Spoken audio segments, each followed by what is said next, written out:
শিৱসাগৰত নিশা ভয়ংকৰ দুৰ্ঘটনা। শিৱসাগৰৰ মানকটা আলিত AS04AA 9368 নম্বৰৰ তীব্ৰবেগী বাইক আৰোহীয়ে খুন্দিয়ালে পথৰ কাষৰ গছত। নিশা হোৱা দুৰ্ঘটনাৰ ফলত দুজন বাইক আৰোহী থিতাতে মৃত্যু হয় বুলি জানিব পৰা গৈছে।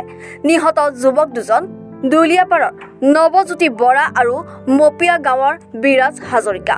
যুৱক দুজনক অসামৰিক চিকিৎসালয়ত চিকিৎসকে মৃত বুলি ঘোষণা কৰে।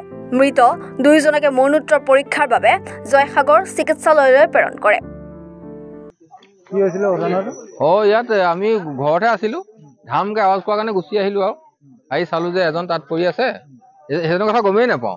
পিছত ফোনটো বজাৰ কাৰণে এজনে বেলেগ এজন আহি পেলাই ক'লে যে মানুহ ঢেৰ গোট খাই গ'ল নাই, ছজন সাতজন গোট এটা এইফালে তাতো এজন পৰি আছে বুলি ক'লে। মানুহ এজন কিহত মাৰিলে মানে এতিয়া গছত মাৰিলে বুলি কোৱা হৈছে, শুনিছো, এতিয়াহে শুনিছো। শিৱসাগৰৰ পৰা ৰাতু কুমাৰ দাসৰ ৰিপৰ্ট, এনিভাৰত 24। জুবিন গাৰ্গৰ গীতসমূহৰ ওপৰত আধাৰিত গানে কি আনে নামৰ এটা সুন্দৰ অনুষ্ঠান আপোনালোকৰ ওচৰলৈ আহি আছে অতি শীঘ্ৰে। অহা 15 আগষ্টৰ পৰা ধেমাজিৰ পৰা প্ৰথম অডিশ্যন আৰম্ভ হ'ব আৰু সেই অডিশ্যনৰ যোগেদি বিভিন্ন কণ্ঠশিল্পীসকলে যিসকলে এই অনুষ্ঠানত যোগদান কৰিব বিচাৰে তেওঁলোকে এই অডিশ্যনৰ যোগেদি আগবাঢ়ি আহক আৰু জুবিন গাৰ্গৰ বহুত ভাল লগা গান আমি সদায় শুনি আহোঁ। আৰু আপোনালোকৰ যদি ভাল লগা গান থাকে, জুবিন গাৰ্গৰ আপোনালোকে গাই ভাল পায়, তেন্তে অডিশ্যনত যোগদান কৰক। মোৰ ফালৰ পৰা আন্তৰিক শুভকামনা থাকিল এই সম্পূৰ্ণ অনুষ্ঠানটোলৈ। ধন্যবাদ।